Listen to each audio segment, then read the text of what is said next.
नमस्कार. हेल्थ गप्पामध्ये आपले स्वागत आहे. आरोग्याशी संबंधित अशाच महत्त्वाच्या माहितीसाठी व्हिडिओला लाईक करा, चॅनलला सबस्क्राईब करा आणि बेल आयकॉन दाबायला विसरू नका. चला तर आज आपण एका खूपच कॉमन प्रॉब्लेमबद्दल बोलणार आहोत, दूध प्यायल्यावर होणारा त्रास. असं होता का कधी की दूध प्यायलं किंवा मस्तपैकी दुधाची खीर किंवा बासुंदी खाल्ली आणि मग पोटात गडबड सुरू, पोट फुगल्यासारखं वाटतं, गॅस होतो, खूप अस्वस्थ वाटतं. आपल्याला वाटतं की दूधच खराब असेल, पण थांबा, खरं कारण बहुतेक वेळा दुधात नाही तर आपल्या पोटात असतं. आणि जर तुम्हाला असं होत असेल तर तुम्ही एकटे नाही आहात बरं का. तुम्हाला आश्चर्य वाटेल पण भारतात तब्बल 60% अधिक लोकांना ही समस्या आहे. म्हणजे विचार करा, ही किती कॉमन गोष्ट आहे. चला तर मग यामागचं नेमकं कारण काय आहे ते एकदम सोप्या भाषेत समजून घेऊया. तर तुमच्या पोटात नेमकं काय घडतंय हा प्रॉब्लेम खूप कॉमन आहे. म्हणजे प्रॉब्लेम दुधात नाहीये, प्रॉब्लेम आहे आपल्या शरीराच्या ते दूध पचवण्याच्या क्षमतेमध्ये, आणि यालाच म्हणतात लॅक्टोज इंटॉलरन्स.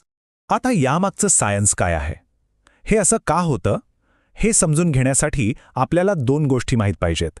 एक जी दुधामध्ये असते आणि दुसरी जी आपल्या शरीरात असते. तर पहिली गोष्ट म्हणजे लॅक्टोज. हे दुधामध्ये असणारी एक नैसर्गिक साखर आहे. आणि हो, हीच ती साखर आहे जी पचायला अनेकांना जड जाते. आता ही साखर पचवायची कशी? त्यासाठी आपल्या शरीरात एक खास गोष्ट असायला लागते. आणि ती खास गोष्ट म्हणजे लॅक्टेज नावाचं एक एन्झाईम. हे एन्झाईम म्हणजे एक प्रकारे कात्रीसारखं काम करतं. ते आपल्या आतड्यात असतं आणि दुधातल्या लॅक्टोज साखरेला कापून म्हणजे तिला तोडून छोट्या छोट्या तुकड्यांमध्ये रूपांतरित करतं, जेणेकरून ती सहज पचवता येते. मग प्रॉब्लेम कुठे येतो? आणि इथेच खरा ट्विस्ट आहे. बघा, लहानपणी आपल्या सगळ्यांच्या शरीरात हे लॅक्टेज एन्झाईम्स भरपूर प्रमाणात तयार होत असतं. म्हणूनच लहान मुलांना दूध सहज पचतं. पण जसं जसं आपलं वय वाढतं ना, तसतसं या एन्झाईमचं उत्पादन कमी कमी होत जातं.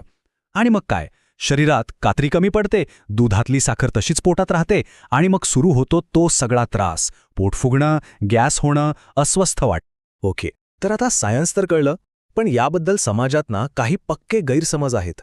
चला, ते गैरसमज कोणते आणि त्यामागचं खरं सत्य काय आहे ते बघूया. सगळ्यात मोठा गैरसमज, दूध हे पूर्णान्न आहे, ते प्यायलंच पाहिजे, सवयीने पचायला लागेल. नाही, असं होत नाही. खरं तर जर तुमच्या शरीरात ते लॅक्टेज नावाचं एन्झाईमच कमी असेल तर तुम्ही कितीही जबरदस्तीने दूध प्या, ते पचणार नाही. उलट पचनसंस्थेचं नुकसानच जास्त होईल. आता दुसरा एक गैरसमज.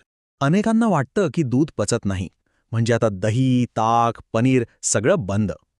पण थांबा, हे पूर्णपणे खरं नाहीये. तुम्ही दही, ताक आणि पनीर आरामात खाऊ शकता. कसं? चला बघूया. याचं कारण खूप इंटरेस्टिंग आहे. बघा, जेव्हा दुधाचं दही बनतं तेव्हा आंबवण्याची प्रक्रिया होते. या प्रक्रियेमध्ये जे चांगले बॅक्टेरिया असतात ना, ते दुधातली बहुतेक लॅक्टोज साखर स्वतःच खाऊन टाकतात.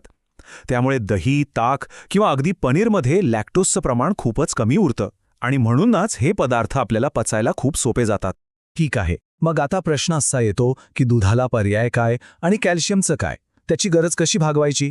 अजिबात काळजी करू नका, आपल्याकडे खूप चांगले आणि सोपे पर्याय आहेत. पहिल्या म्हणजे दुधाऐवजी तुम्ही दही, ताक आणि पनीरचा वापर नक्कीच करू शकता. याशिवाय आजकाल बाजारात बदाम दूध म्हणजे ॲल्मंड मिल्क किंवा सोय मिल्क सारखे अनेक पर्याय उपलब्ध आहेत. हे पचायला खूप हलके असतात. आणि राहिला प्रश्न कॅल्शियमचा, तर त्यासाठी फक्त दुधावर अवलंबून राहायची काहीही गरज नाहीये. आपली नाचणी म्हणजे रागी, तीळ आणि वेगवेगळ्या हिरव्या पालेभाज्या या सगळ्यामध्ये भरपूर कॅल्शियम असतं. त्यामुळे आहारात यांचा समावेश करा. कॅल्शियमची चिंता मिटून जाईल. तर मग शेवटी विचार करण्यासारखा प्रश्न हा आहे की वर्षानुवर्षे चालत आलेल्या सवयी किंवा दुसऱ्यांचं ऐकून काहीतरी करण्यापेक्षा आपलं शरीर आपल्याला काय सांगतंय ते ऐकणं जास्त महत्त्वाचं नाही का? कदाचित हीच चांगल्या आरोग्याची गुरुकिल्ली असू शकते. अस्वीकरण, डिस्क्लेमर: या व्हिडिओमधील माहिती केवळ शैक्षणिक हेतूंसाठी आहे. हा वैद्यकीय सल्ल्याला पर्याय नाही. कोणताही उपाय करण्यापूर्वी आपल्या डॉक्टरांचा सल्ला नक्की घ्या.